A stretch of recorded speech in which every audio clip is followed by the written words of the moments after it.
Hello friends, welcome to Curious Mathematician. दोस्तों, profit and loss पे हम कदम दर कदम आगे बढ़ रहे हैं और मुझे विश्वास है कि आपको ये कंटेंट पसंद आ रहे होंगे। जितने भी वेरियस टाइप के क्वेश्चंस हैं, मैं उनको कोशिश कर रहा हूँ कि उन क्वेश्चन से आपको टच कराया जाए। तो आज हम कुछ नए क्वेश्चन लेके आपके सामने उपस्थित हुए हैं। इस क्वेश्चन को आप देखिए, फिर उसके फॉर्मेट को क्लियर करिए, फिर उसके कॉन्सेप्ट को। तो क्वेश्चन आपके बोर्ड पर दिख रहा होगा। पहला क्वेश्चन जो है कि राम ने 2 साइकिलों में से प्रत्येक को 1800 रुपये में खरीदा। इन्हें बेचने पर उसे 10% लाभ तथा दूसरे पर 10% की हानि हुई, तो कुल बिक्री पर लाभ और हानि का परसेंट क्या होगा। अब आप दूसरे प्रश्न को भी साथ साथ में देखिए, क्योंकि दोनों प्रश्नों को अलग करना पहले जरूरी है। एक व्यक्ति ने 2 घोड़ों में से प्रत्येक को 50,000 रुपये में बेचा। इस बिक्री में एक पर उसे 20% लाभ तथा दूसरे पर 20% की हानि हुआ। कुल बिक्री पर लाभ या हानि का परसेंट क्या होगा। तो दोस्तों, प्रश्न दोनों का स्ट्रक्चर लगभग एक जैसा लग रहा है। प्रथम दृष्टिया तो आपको क्वेश्चन पढ़ने में लगेगा कि इन दोनों में कोई अंतर ही नहीं है, लेकिन अगर आप प्रश्न की गहराई पर जाओगे तो दोनों में अंतर है। अब उस अंतर को मैं पहले बताऊंगा, फिर उसको मैं सॉल्व करने का तरीका जो है उसको फिर मैं दोबारा बताऊंगा। तो सबसे पहले जो थोड़ा सा लैंग्वेज में देखिए, यहाँ पर अंतर है, सब कुछ एक जैसा है। सिर्फ अंतर किसका है, यहाँ पर देखिए खरीदा है और यहाँ पर क्या है, बेचा है, और सारा जो है वो लगभग एक जैसा है।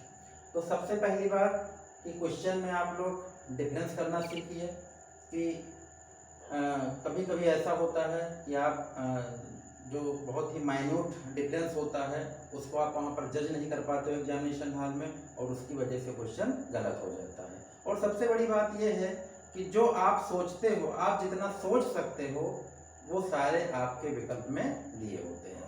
तो यहाँ पर मैंने अंतर बता दिया कि क्वेश्चन लगभग एक जैसा है। 2 ऑब्जेक्ट्स हैं, मतलब 2 वस्तुएं हैं, और उसमें प्रत्येक को एक बार खरीदा जा रहा है पहले वाले प्रश्न में, और इसमें बेचा जा रहा है।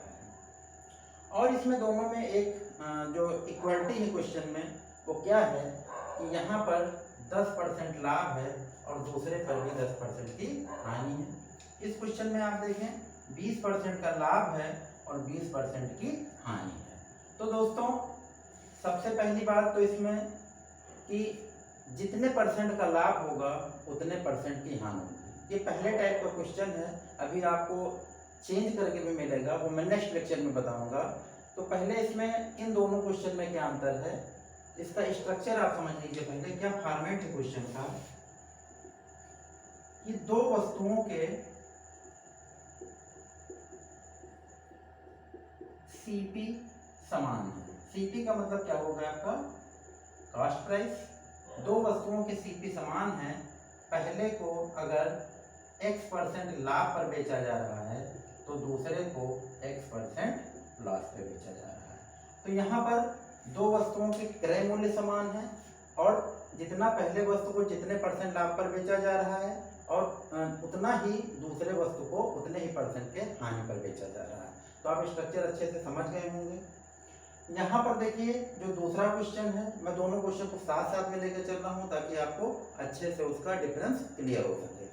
तो यहाँ पर देखिए, यहाँ पर क्वेश्चन में क्या है, इस क्वेश्चन में कि यहाँ पर क्या है, एसपी समान है, एसपी समान है, यानी दूसरे क्वेश्चन में क्या है आपका, एसपी समान है, सेलिंग प्राइस समान है, और पहले को x% प्रॉफिट पर और दूसरे को x% लॉस पे बेचा जा रहा है। तो सबसे पहले क्वेश्चन को आपने अंतर करना सीख लिया। दोनों क्वेश्चन के फॉर्मेट लगभग एक जैसे हैं। इसको मैं थोड़ा सा,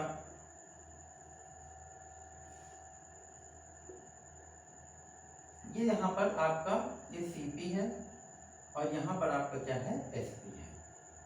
तो दोनों क्वेश्चन में आपने अंतर समझ गए होंगे। दोनों क्वेश्चन में कि पहले में 2 वस्तुओं के क्रय मूल्य समान है, मतलब दोनों वस्तुओं को समान रेट में खरीदा जा रहा है, और दूसरे में समान मतलब बेचा जा रहा है, मतलब पहले में क्रय मूल्य समान है और दूसरे में विक्रय मूल्य समान है। तो अब हम पहले क्वेश्चन को लगाने का पहले हम टेक्निक समझते हैं, फिर हम दूसरे क्वेश्चन की ओर चलते हैं। तो सबसे पहली बात कि अगर दो वस्तुओं के क्रय मूल्य समान हैं और पहले को अगर x% लाभ पर, यानी पहले को जितने % लाभ पर बेचा जाए दूसरे को उतने % हानि पे बेचा जाए, तो ऐसी स्थिति में ना तो लाभ होता है और ना तो हानि। तो इसका आंसर क्या होगा? ना तो लाभ और ना तो हानि।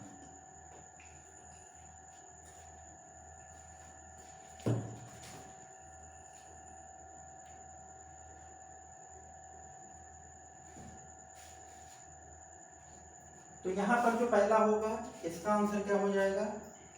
ना तो लाभ ना तो हानि। इसका मतलब ये हुआ कि नो प्रॉफिट नो लॉस का केस है। कैसे? मैं आपको एक उदाहरण देके बताता हूँ। मान लीजिए कोई वस्तु 100 रुपए में खरीदी गई, कोई वस्तु अगर 100 रुपए में खरीदी गई और दूसरी वस्तु भी आपकी 100 रुपए में खरीदी गई, दो वस्तु हैं और दोनों वस्तुओं के क्रय मूल्य समान हैं। एक मैं उदाहरण 100 देके करता हूं जिससे आपके क्वेश्चन आसानी से लग सके। तो यहाँ पर पहले वस्तु का क्रय मूल्य 100 है। मान लीजिए कि पहले को 20% लाभ पर खरीदा गया, तो इसका मतलब कितने का खरीदा जाएगा? 120 का खरीदा जाएगा, 120 का खरीदा जाएगा। और दूसरे को मान लीजिए कि 20% लॉस पे खरीदा जा रहा है, तो इसका मतलब कितने का खरीदा जा रहा है? 80 रुपीज का। अब आप यहाँ पर इस बात को नोटिस करोगे कि दो वस्तुओं के क्रय मूल्य कितने हैं आपके? 100 और 100 मिला के कितना हो गया? 200 हो गया। और यहाँ पे कंडीशन क्या है? विक्रय मूल्य कितना हो गया आपका? 200 हो गया। मतलब 200 की वस्तु खरीदी जा रही है और 200 की वस्तु बेची जा रही है। इसका मतलब no profit no loss. Clear है? तो इस क्वेश्चन का आप स्क्रीनशॉट ले सकते हैं। इसके बाद में दूसरे क्वेश्चन की ओर चलता हूँ।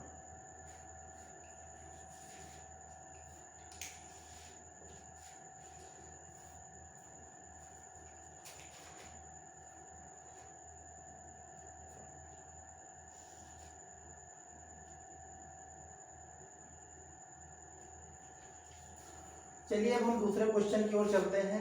दूसरे क्वेश्चन का जो स्ट्रक्चर मैं पहले भी बता चुका हूं कि दो वस्तुओं के विक्रय मूल्य समान हैं और पहले को जितने % लाभ पर बेचा जा रहा है उतना ही दूसरे % हानि पर बेचा जा रहा है दूसरे वस्तु को। तो देखिए इसमें जो अगर विक्रय मूल्य समान है दो वस्तुओं के और एक को जितने % लाभ पर बेचा जा रहा है दूसरे को उतने % हानि पर बेचा जा रहा है और % लाभ या हानि की बात करेगा, तो ऐसे क्वेश्चन में इसका सॉल्यूशन आप कैसे करेंगे? इसको आप देख लीजिए। इसका आंसर क्या होता है कि % का स्क्वायर बाई 100। तो कुल एक सिंपल फार्मूला है कि % का स्क्वायर बाई 100, मतलब जितना % लाभ और हानि सेम दिया रहेगा उसी का स्क्वायर करके हम बाई 100 कर देंगे। तो यहाँ पर 20 का है तो 20 का स्क्वायर अपान 100 हो गया।